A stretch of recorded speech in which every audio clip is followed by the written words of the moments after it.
Hello friends, स्वागत है आपका आपके अपने चैनल यूपी एजुकेशन में। आज हम पढ़ेंगे कक्षा 6 की विज्ञान का पाठ 14 जिसका नाम है प्रकाश। इसके हम संपूर्ण प्रश्न उत्तर को पढ़ेंगे। सबसे पहले हम सही विकल्पों को पढ़ेंगे। पहला है, वे पदार्थ जिनसे प्रकाश आंशिक रूप से निर्गत होता है कहलाते हैं। इसका सही उत्तर होगा चौथा वाला, पारभासी। खा वाला है, किस प्रकाश स्रोत से उपछाया नहीं बनती। इसका सही उत्तर होगा पहला, बिंदु प्रकाश स्रोत से। गा वाला है, जब पृथ्वी की उपछाया से होकर चंद्रमा गुजरता है तब होता है। इसका सही उत्तर होगा तीसरा, खंड चंद्र ग्रहण। प्रश्न नंबर 2 है, रिक्त स्थानों की पूर्ति कीजिए। पहला है, सूर्य और तारे प्रकाश स्रोत हैं, जबकि जलती हुई मोमबत्ती और विद्युत बल्ब है। इसके दो रिक्त स्थान हैं। एक में आएगा प्राकृतिक, दूसरे में आएगा मानव निर्मित स्रोत। खा वाला है, दीप्त वस्तुएं स्वयं प्रकाश उत्पन्न करती हैं, जबकि अदीप्त वस्तुएं स्वयं प्रकाश उत्पन्न नहीं करती। इसके रिक्त स्थान में आएगा अदीप्त। सूर्य ग्रहण दिखाई देता है जब चंद्रमा सूर्य और पृथ्वी के मध्य आता है। इसके रिक्त स्थान में आएगा पृथ्वी।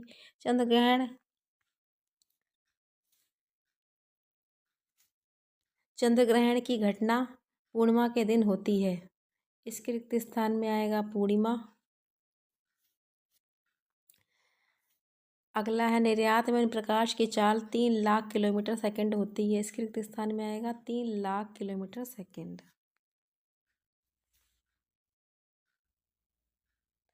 प्रश्न नंबर 3 है, मिलान कीजिए। स्तंभ का को स्तंभ खा से मिलाना है।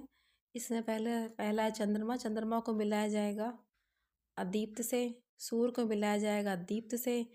ईंट को मिलाया जाएगा अपारदर्शक से। ट्रेसिंग पेपर को मिलाया जाएगा पारभासी। साफ कांच को मिलाया जाएगा पारदर्शक से। इसका अगला प्रश्न है, प्रकाश स्रोत किसे कहते हैं। 2 प्राकृतिक तथा 2 मानव निर्मित प्रकाश स्रोतों के नाम लिखिए तथा उनकी विशेषताएं बताइए।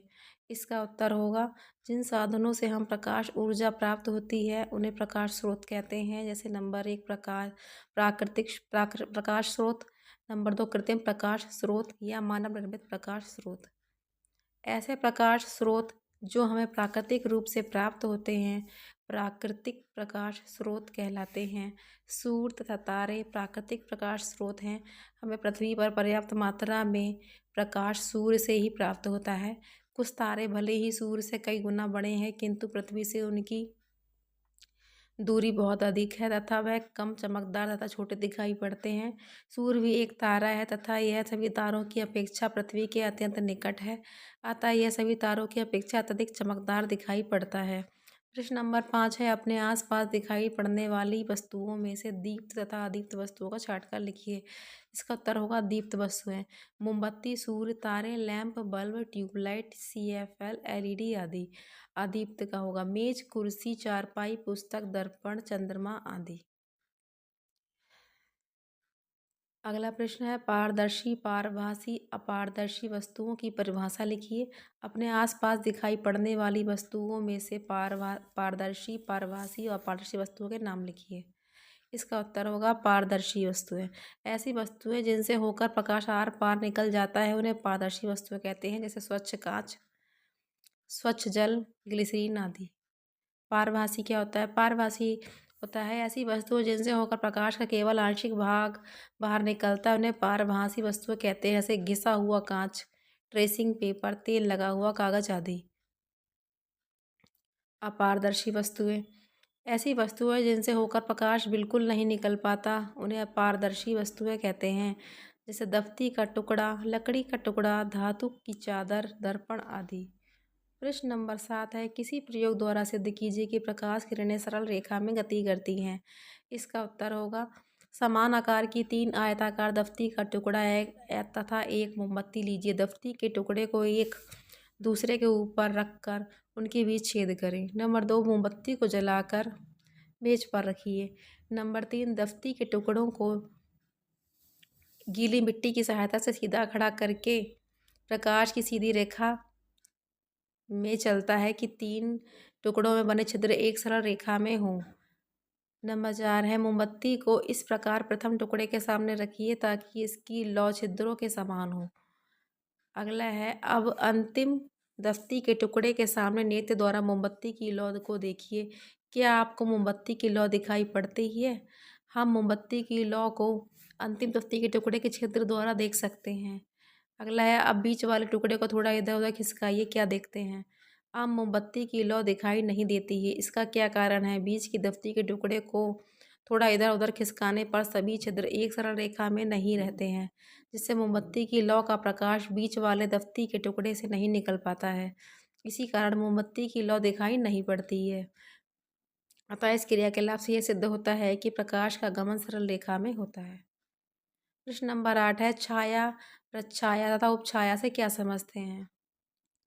इसका उत्तर है, जब प्रकाश के विस्तारित स्रोत से अपारदर्शी वस्तुओं की छाया बनती है तब यह छाया एक समान काली नहीं होती है।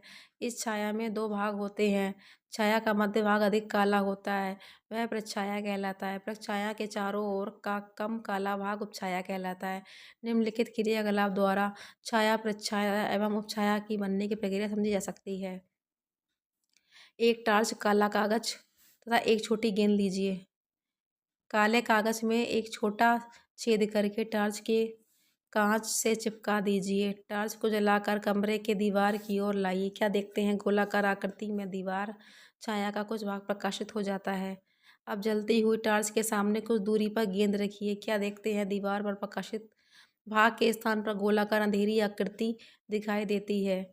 गोलाकार अंधेरी आकृति गेंद द्वारा प्रकाश की किरणों को रोक उपछाया लेने के कारण बनती है। गोलाकार अंधेरी आकृति को गेंद की छाया कहते हैं।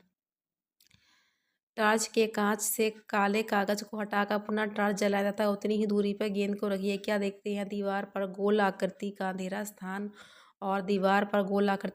स्थान और उसके चारों ओर धुंधले प्रकाश से प्रकाशित चौड़ा छल्ला दिखाई पड़ता है।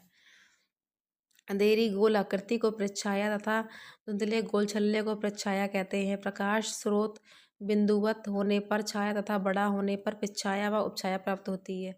इससे हम आकृति में होने वाली अद्भुत खगोलीय घटना सूर्य ग्रहण एवं चंद्र ग्रहण को सरलता से समझ सकते हैं। अगला प्रश्न है, सूर्य ग्रहण कब और चंद्र ग्रहण कब और कैसे लगता है?